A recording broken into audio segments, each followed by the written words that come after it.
Assalamualaikum warahmatullahi wabarakatuh. Hello, my brilliant students. How are you today? I hope you always happy, always in a good health, and always excited to learn English with me, Irfan Rahmatillah, in my channel English for 8th grade students of SMPN 1 Cikalong Kulon. Selamat berjumpa anak sekalian. Kita masih berada di channel yang sama, belajar bahasa Inggris. Masih membahas bab 7 untuk pertemuan terakhir. Descriptive text, subbabnya itu tentang simple present tense. Jadi hari ini saya akan menjelaskan apa itu simple present tense. Oke, lihat untuk slide yang pertama, pengertian simple present tense.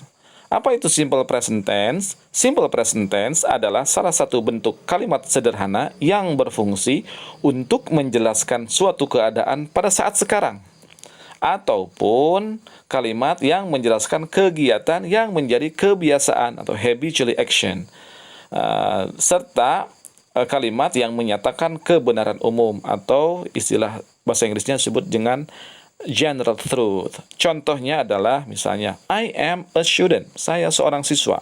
Maksudnya untuk menjelaskan bahwa saat ini keadaan saya adalah seorang siswa. Yang kedua, I usually wake up at 5 in the morning. Saya biasanya bangun pagi jam 5 pagi. Nah, itu untuk menunjukkan makna suatu kegiatan yang biasa dilakukan. Ada cirinya, ada kata usually, artinya biasa. Nah, itu ya. Kemudian yang ketiga, the sun rises from east. Matahari terbit dari timur. Nah, itu untuk menjelaskan makna kebenaran umum. Artinya, semua orang pasti sepakat bahwa matahari itu terbitnya selalu dan pasti dari timur. Tidak akan pernah dari barat. Nah, begitu. Kemudian yang terakhir, the ice is cold. Es itu dingin. Nah, itu juga menunjukkan makna general truth atau kebenaran umum. Semua es di dunia ini pasti dingin, nggak ada es yang panas. Nah, seperti itu ya anak sekalian. Salah satu bentuk contohnya kalimat simple present tense. Nah, yang kedua ini, slide yang kedua ini berbicara tentang bentuk kalimat simple present tense yang terdiri dari dua jenis, yaitu kalimat nominal dan kalimat verbal. Apa itu kalimat nominal? Kalimat nominal adalah kalimat yang ditandai dengan adanya kata bantu to be, am, is, are di antara subjek dan komplemennya. Jadi yang saya ingat adalah kata-kata am, is, are ya. Ada kata bantu am, is, are. Oke, yang kedua yaitu kalimat verba. Apa itu kalimat verba? Kalimat verbal adalah kalimat yang ditandai dengan adanya kata bantu do dan does. Nah, di antara subjek dan verbnya. Meskipun nanti do dan does ini hanya muncul pada jenis kalimat negatif dan kalimat tanyanya saja.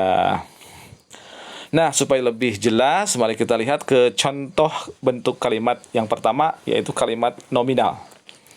Seperti telah disebutkan oleh Bapak barusan, salah satu ciri yang paling kamu harus ingat adalah adanya to be atau kata bantu am, is, are, dan itu tergantung subjeknya. Apabila subjeknya seperti nomor 1 I, nah maka to be-nya pasangannya adalah am. Jadi I am a student misalnya. I am a student. Saya seorang siswa. I am not a student. Saya bukan seorang siswa. Nah, untuk kalimat negatif kalian tinggal tambahkan kata not saja di depan am ya. Kemudian untuk kalimat tanya, nah to be am-nya itu kalian tempatkan di depan, paling depan. Nah, baru setelah itu diikuti oleh subjeknya I. Jadi am I, jadi bukan I am lagi, tapi am I a student. Nah gitu ya. Saya terjemahkan, I am a student, saya seorang siswa. I am not a student, saya bukan seorang siswa. Am I a student? Apakah saya seorang siswa? Nah begitu caranya menerjemahkannya. Nomor 2, apabila subjeknya you itu artinya kamu, maka to be-nya pasangannya adalah are. You are smart. Misalnya ya di kalimat nomor 2 ini. Kamu pintar.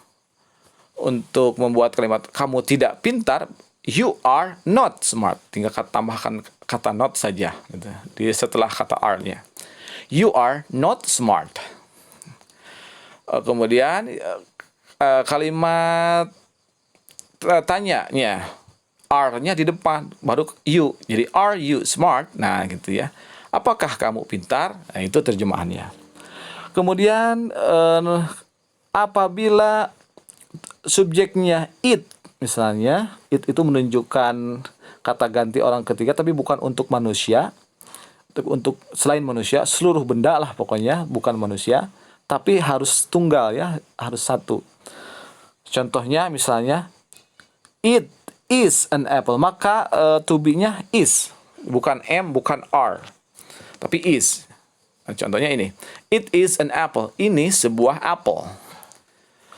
Kalimat negatifnya, it is not an apple, ini bukan sebuah apple.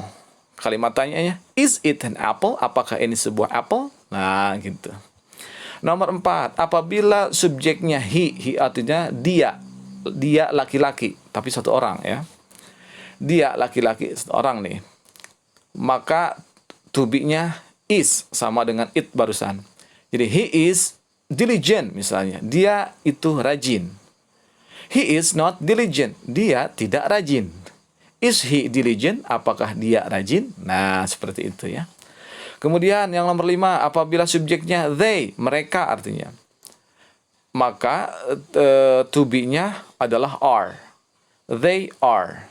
Contoh, they are at classroom, mereka ada di kelas. They are not at classroom, mereka tidak berada di kelas. Are they at classroom, apakah mereka ada di kelas? Nah, seperti itu untuk sekalian.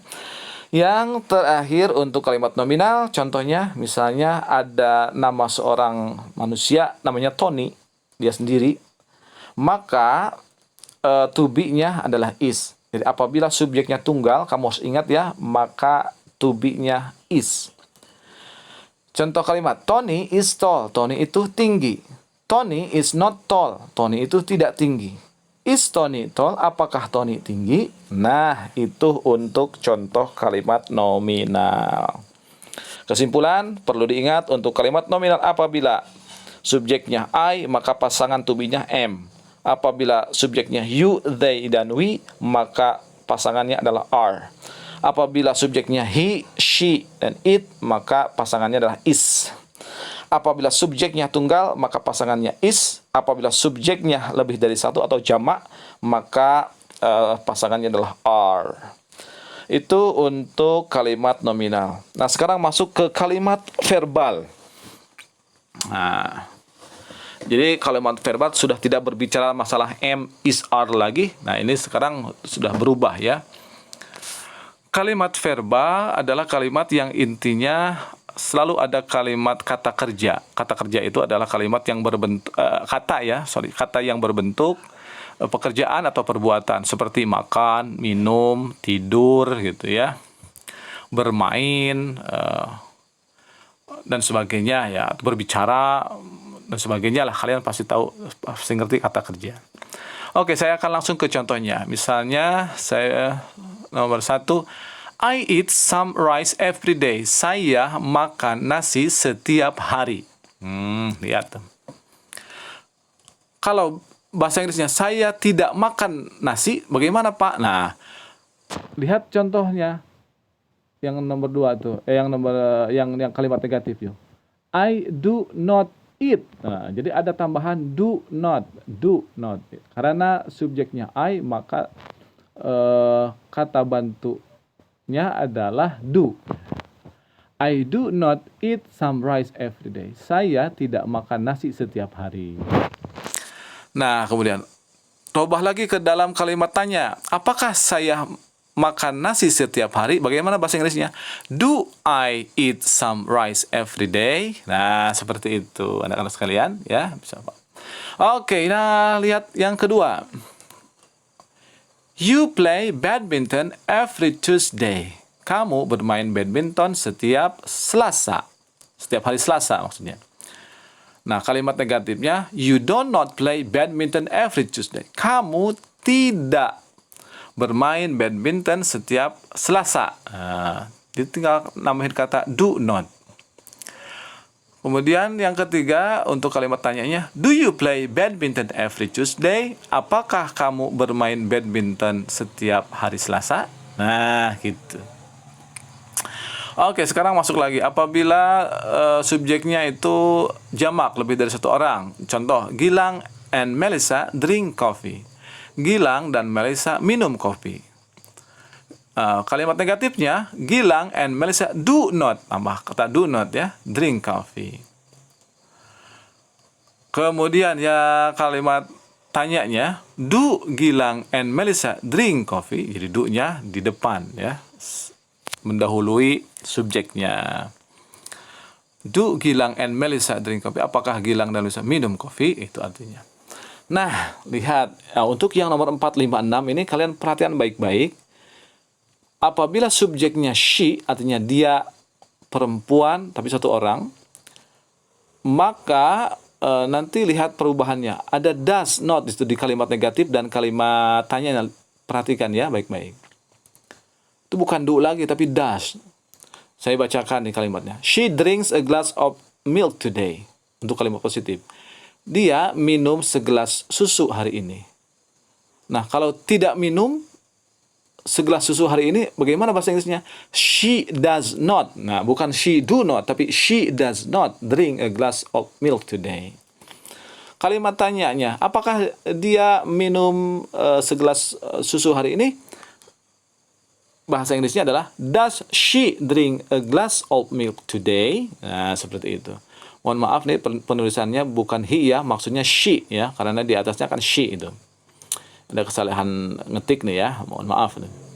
Does she drink a glass of milk today?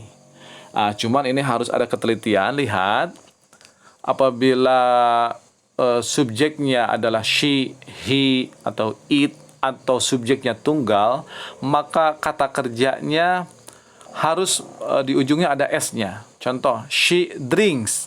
Nah, gitu. Kalimat positif lihat ya, she drinks a glass of milk today.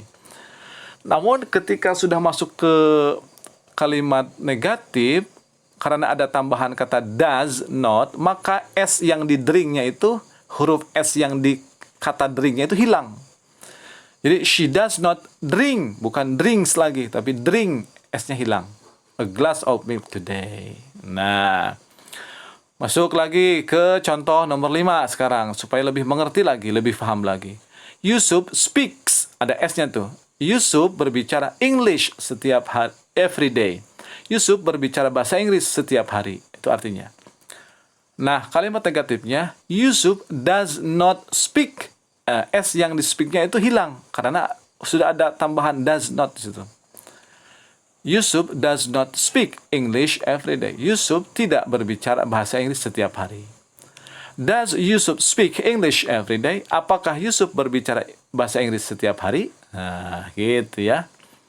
Kemudian yang terakhir, misalnya subjeknya adalah binatang. Nah, ini ada gajah. Gajahnya satu ekor. Nah, elephant eats leaves and grass. Gajah makan dedaunan dan rumput-rumputan. Lihat, eat-nya ada s-nya, ada eats. Nah, elephant eats. Nah, itu ya. Lalu masuk ke kalimat negatif. Elephant does not eat. Gajah tidak makan. Nah, does not, ada does not. It-nya itu, s-nya tuh yang dikata it itu hilang. Karena sudah ada does. Jadi, elephant does not eat leaves and grass. Gajah tidak makan dedaunan dan rumputan. Kemudian kata terakhir, yaitu kalimat terakhir, kalimat tanya. Does elephant eat leaves and grass? Apakah gajah makan dedaunan dan rumputan? Lihat. Does elephant eat? Eat-nya tidak ada s-nya lagi, ya. Tidak ada, dihilangkan s-nya karena sudah ada does.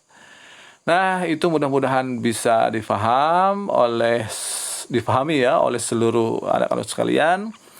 Nah, kesimpulan terakhir sebelum selesai, perlu diingat untuk kalimat verbal, apabila subjeknya I, you, then we, maka kata bantunya nanti yang muncul di kalimat negatif dan kalimat tanya adalah do. Apabila subjeknya he, she, it, maka kata bantunya nanti yang muncul di kalimat negatif dan interrogatifnya adalah does. Apabila subjeknya tunggal, misalnya namanya disebutkan, tapi satu orang, tapi ya satu orang atau satu benda atau satu hewan atau maka kata bantunya adalah does juga. Apabila subjeknya jamak lebih dari satu, maka kata bantunya adalah do. Ya, itu saja, mudah-mudahan ada manfaatnya, mudah-mudahan bisa dipahami. Mohon maaf saya tidak bisa menjelaskan 100%, masih banyak penjelasannya seharusnya yang saya utarakan. Namun ini terbatas oleh waktu ya.